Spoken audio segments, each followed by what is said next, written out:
Greetings and welcome to this edition of Positronic. I'm Barry P. Cook. I'm here to do a review of the most recent episode of Stargirl. It was called Infinity Inc. Part 2. And as it begins, we find out that it was feedback from Shade towards Jenny's brother Todd that caused Shade and Pat to be cast into the Shadow Realm. And we learn also that Shade can't use his powers to get them out of there because Jenny's ring is still corrupted. Meanwhile, back at Mr. Bones' place, the Helix Institute, or whatever it is, Todd is being tormented by something, and I wasn't clear on what it was. While Courtney and Jenny are trying to help him get his powers under control so that he's not like a raging shadow monster. But when Jenny tries to do that with energy from her ring, she and Courtney are blasted with green energy, and this results in Courtney being locked in the office of Mr. Bones's hench lady. So I don't know if maybe she was knocked to the ground and then they grabbed her up and brought her to the office, but I think that's what happened. The hench lady tells her that by showing up there, she and Jenny interrupted a very important procedure, and that lying to them about the brother not being there, which she did at the end of season 2, was necessary, and she declines to let Courtney out of the office. Meanwhile, Pat and Shade are still trying to get out of the Shadow Realm, but they run into what looks like the Gambler in the Shadow Realm's version of the diner. Since it's not actually him, though, Shade and Pat depart the diner and walk into the garage, where they run into an entity that looks like Pat's dad. Next, we see Jenny in some kind of cell. So, it turns out she's not doing much better than Courtney. But while there, she ends up having a conversation with Mr. Bones over some kind of intercom. And she tells him that, and during this conversation, he tells her that he's a friend to herself and her brother, and that he's only trying to help, but that they also cannot be reunited. Back in the Shadow Realm, the entity that looks like Pat's dad starts busting his chops and saying very unpleasant things to him. And though Shade tells Pat not to listen to it because it's just a twisted version of his actual father, because they're in the Shadow Realm, Pat lets him know that, well, even in real life, his father was kind of that way. The next room that they go into has the Shadow Realm version of Shade's dying sister there. And he apparently didn't have the best experience when she was dying.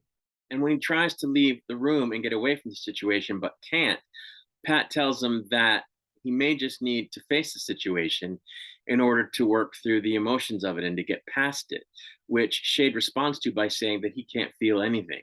So it won't matter whether he does or doesn't face it. Back in the real world, Courtney tells Mr. Bones over intercom that everyone will be coming for him if he doesn't let them go. And she says that she's not helpless, even though she doesn't have the staff. He then walks into the room and says he knows that she's not helpless, just like he knows that neither of the members of the JSA are without their equipment. He then explains that the reason he looks the way he does is because he was born with transparent skin and a cyanide touch that causes everything he touches to die or otherwise be messed up. He further explains that he's trying to help people born into crazy situations who now have abilities or weird deformities because of it to live somewhat normal lives, although separated from the rest of society so that they don't hurt anyone. Back in the Shadow Realm, after Shade and Pat escape the room with the facsimile of Shade's sister in it, he tells Pat that he never went to see her when she was dying because he couldn't say goodbye, because he couldn't face it. It was just too hard.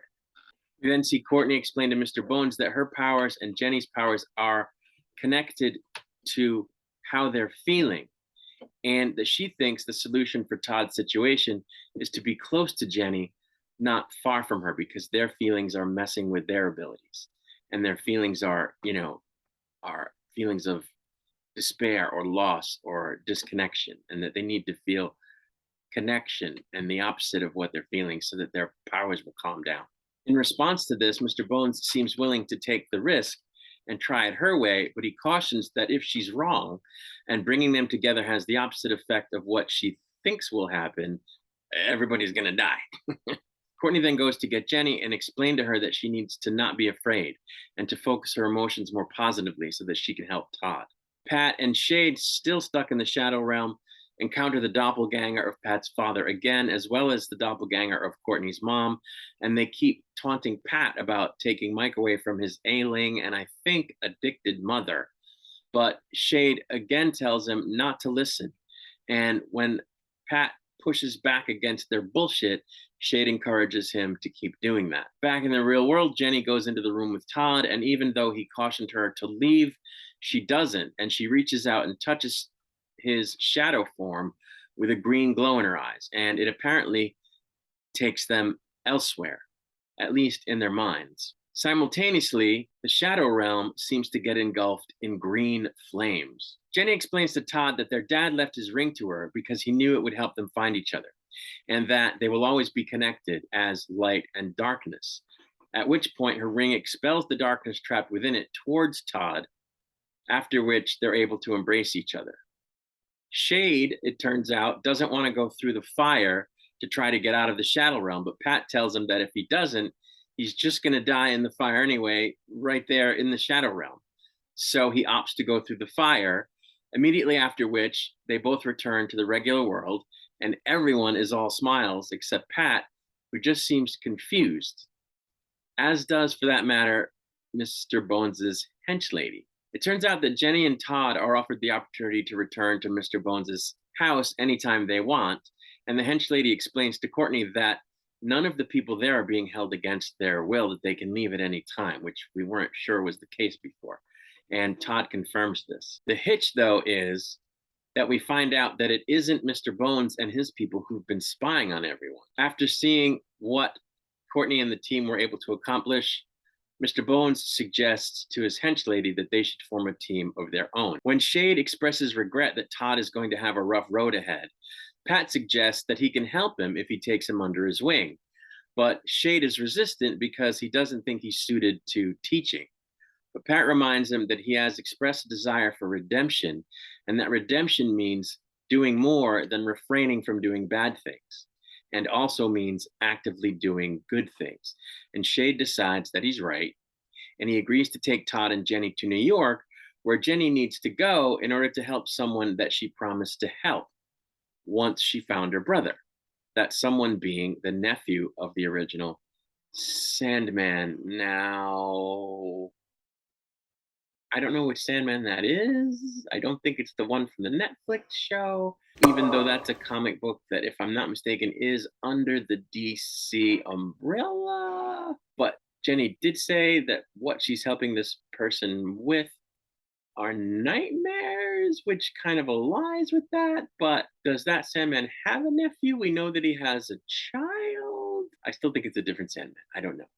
Do you know? Tell me in the comments. Anyway, on a bus ride back to Blue Valley, Courtney is even more convinced that people can change after witnessing how the Shade behaved. And she also realizes that she was able to help Todd and Jenny, just as she helped Yolanda and Rick and Beth, without having the staff.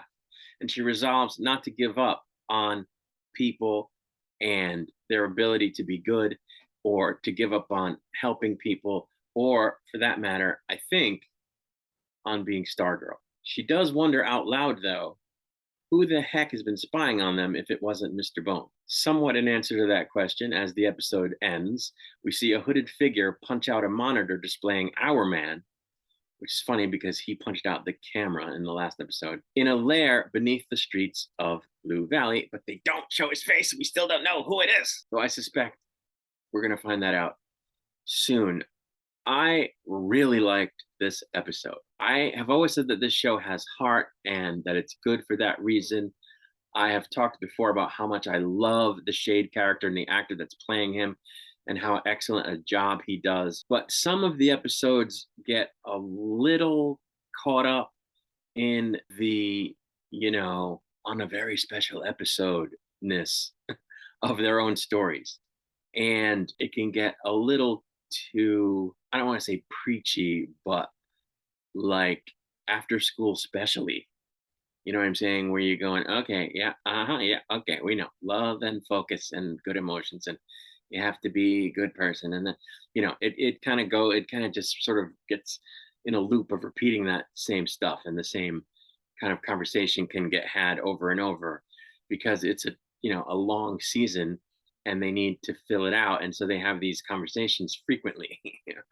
And so it sometimes can delay the telling of the overall story, and it can be a bit much. But there wasn't too much of that in this episode. I think there was just enough of it, and it wasn't just generic type stuff of that nature. It was poignant, you know, seeing the Shade not be able to talk to his sister, and having Pat, tell him quite strongly that, hey, buddy, you can't keep running from this stuff or it's going to keep tormenting you.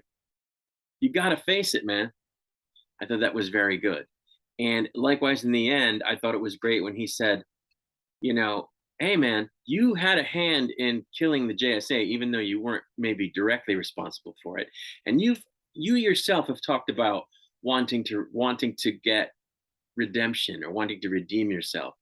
And you can't get to that point just by not being bad. You have to also actively be good. And there is a difference between those two things. And I think it's cool that the writers get that, and that they showed us that Pat gets that, and ultimately that Shade gets that after Pat points it out to him. And for him to then go, you know what? You're right. And actively take on, the tutelage of these kids, even though he doesn't feel like it's the best fit for what he is and isn't capable of. And even though he's not terribly fond of young people, he does it anyway. So I think that's great because, as you know, I'm going to have it sewn into a pillow. As you know, if you've been watching this channel, I love a redemption story. So I just thought this episode was really, really good. We didn't get to see the rest of the JSA. That's kind of a bummer. But, if they had worked them in, it would have felt artificial. And so it would have taken away from the quality of the episode. So I'm glad they didn't. I still want to know what's going on with Cindy. I still want to see how they're going to deal with that whole thing, because again, I want her to turn out to be okay.